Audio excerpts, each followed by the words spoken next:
Right now, the American people are witnessing the consequences of Joe Biden. They're watching a president, domestic policy, interest rates are up, supply chain issues continue to persist, cost of living is up. I mean, you name it, right? Crime. I mean, think about it. Last week, Henry Cuellar this week got carjacked because defund the police policies in these major cities. I mean, immigration, the border, Grant, you're down there in Texas.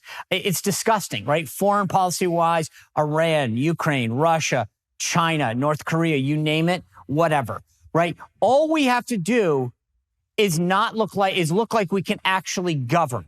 And my point about this is we now look like we can't even take one house and govern. No.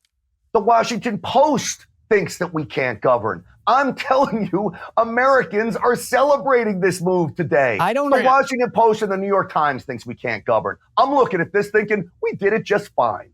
I don't think Sean and I are fed talking points by the Washington Post. All right, number one. And number two, when you talk about how MAGA America First Republicans are cheering right now, well, the number one MAGA America First Republican, Donald Trump himself, dragged Kevin McCarthy over the finish line in January. McCarthy is Trump's guy. How is this a victory for Trump and MAGA when it's actually Trump's speaker that just went down?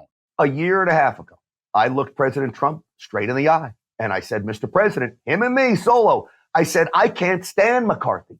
I can't stand this guy. He says, Grant, trust me. I have my reasons. Just trust me. I said, well, Mr. President, I'm not going to stop attacking him.